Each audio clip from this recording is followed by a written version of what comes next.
ভারতীয় সংবিধানের ৭৫ বর্ষপূর্তি উপলক্ষে দুদিনের বিশেষ অধিবেশন বসেছিল লোকসভায়।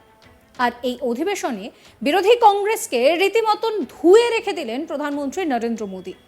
রবিবার ১৫ই ডিসেম্বর তিনি লোকসভায় বলেন যে কংগ্রেসের খুব প্রিয় একটা শব্দ রয়েছে, যেটা প্রায় কংগ্রেস নেতাদের উচ্চারণ করতে শোনা যায়। মোদী যখন এই শব্দের কথা বলছেন তখন পিছন থেকে সাংসদদের রব ওঠে, আদানি।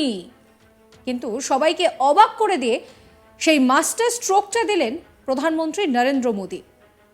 তিনি বলে বসলেন জুমলা। প্রধানমন্ত্রী বলেন যে এই জুমলা শব্দটি প্রায়ই শোনা যায় কংগ্রেস নেতাদের মুখে, কিন্তু আমার মতে দেশের সব থেকে বড় জুমলা হলো গরিব হটাও। মোদীর মুখে এই স্লোগান শুনে প্রায় রেড়ে করে ওঠেন বিরোধী কংগ্রেস সাংসদরা।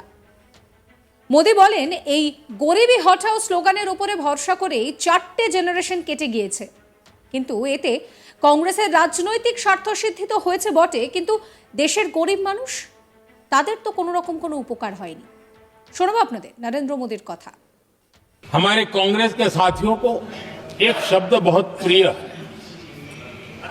मैं आज उस शब्द का उपयोग करना चाहता हूं, और उनका सबसे प्रिय शब्द जिसके बिना वो जी नहीं सकते, वो शब्द है जुमला। कांग्रेस के हमारे साथी उनको दिन रात जुमला, लेकिन इस देश को पता है हिंदुस्तान में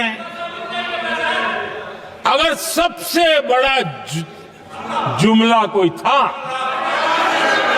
और वो 4 पीढ़ी ने चलाया, वो जुमला था गरीबी हटाओ। ये ऐसा जुमला था, ये गरीबी हटाओ ऐसा जुमला था। उनकी राजनीति की रोटी तो सिकती थी, लेकिन गरीब का हाल ठीक नहीं होता था। आदरणीय सभापति जी, जरा कोई मुझे कहे, आजादी के इतने सालों के बाद क्या एक डिग्निटी के साथ जीने वाले परिवार को क्या उसे टॉयलेट भी उपलब्ध नहीं होना चाहिए? क्या आपको ये काम करने की फुर्सत नहीं मिली? आज देश में टॉयलेट बनाने के अभियान को, जो गरीबों के लिए एक सपना था, उसकी डिग्निटी के लिए हमने इस काम को हाथ में लिया और हमने जी जान से उसे जुटे रहे।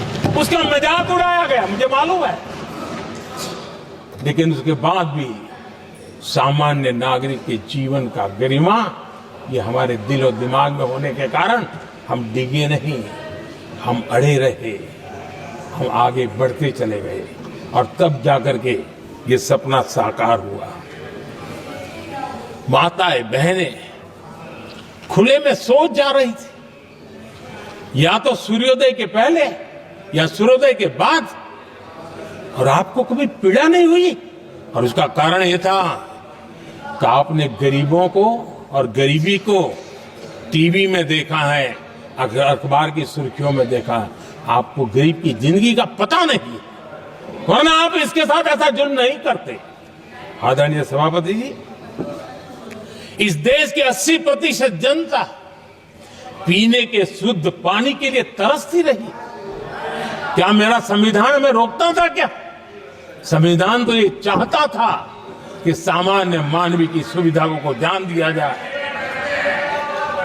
आदरणीय सभापति जी, ये काम भी हमने बड़े समर्पण भाव से आगे बढ़ाया है। आदरणीय सभापति जी, इस देश की करोड़ों माताएं चूल्हे में खाना पकाना और धुएं से आंखें लाल, कहते हैं कि सैकड़ों सिगरेट का धुआं, खाना पकाते हैं तब धुआं शरीर में जाता है। उन माताओं बहनों की आंखें लाल होती थी, इतना नहीं, उनका शरीर स्वास्थ्य खत्म हो जाता था। उनको धुएं से मुक्ति का काम, और 2013 तक क्या चर्चा चलती थी, 9 सिलेंडर देंगे कि 6 सिलेंडर देंगे।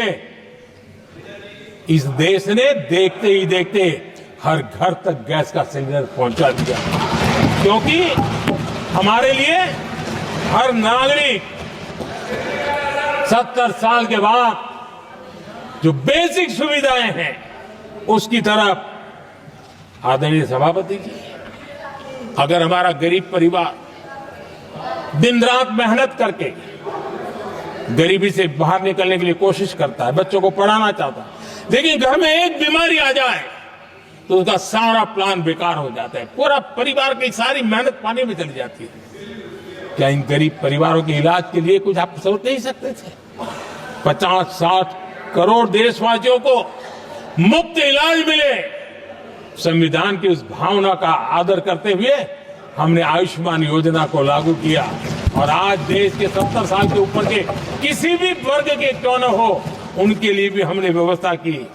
आदरणीय सभापति जी, जरूरतमंदों को राशन देने की बात, और उसका भी मजाक उड़ाया जा रहा है। जब हम कहते हैं कि 25 करोड़ लोग गरीबी को परास्त करने में सफल हुए, तो फिर हमें सवाल पूछा जाता है कि आप गरीब को राशन फिर क्यों देते हो? आदरणीय सभापति जी, जो गरीबी से निकल के आया है उसे पता होता है कि अस्पताल में भी एक पेशेंट स्वस्थ होने के बाद जब छुट्टी देते हैं ना, तो डॉक्टर भी कहता है कि आप घर जाइए, तबीयत ठीक है, ऑपरेशन अच्छा हुआ है, लेकिन महीने पर ये जरा संभालना, ये मत करना, क्योंकि पेशेंट दोबारा तकलीफ में ना आए, गरीब दोबारा गरीब न बने, इसलिए उसका हैंड होल्डिंग जरूरी है, और इसलिए हम मुफ्त राशन दे रहे हैं। उसकी मजाक मत उड़ाओ, क्योंकि हमें गरीबी से जो बाहर निकला है उसको दोबारा गरीबी में जाने नहीं देना है, और जो अभी भी गरीबी में है उसे हमें गरीबी से बाहर लाना है। आदरणीय सभापति जी, हमारे देश में गरीबों का नाम पर जो जुमले चले, उसी गरीबों के नाम पर बैंकों का राष्ट्रीयकरण किया गया गरीबों के नाम पर। लेकिन 2014 तक इस देश के 50 करोड़ नागरिक ऐसे थे जिन्होंने बैंक का दरवाजा तक नहीं देखा था। প্রসঙ্গত প্রাক্তন প্রধানমন্ত্রী ইন্দিরা গান্ধী প্রথম গরিবি হটাও দেশ বাঁচাও এই স্লোগান দিয়েছিলেন। এই স্লোগানের ওপরে ভরসা করে বিপুল জনাদেশ পেয়ে কেন্দ্রে ক্ষমতায় এসেছিল কংগ্রেস, একবার নয় বেশ কয়েকবার। প্রসঙ্গত এই প্রধানমন্ত্রীর এই জুমলা শব্দটি ব্যবহার করে কংগ্রেসকে যে মোক্ষম চাল দিলেন সেই কথাই বলছেন বিশেষজ্ঞরা। সাবস্ক্রাইব করবেন আজ তাক বাংলার ইউটিউব চ্যানেলকে, ফলো করবেন হোয়াটসঅ্যাপ চ্যানেলও।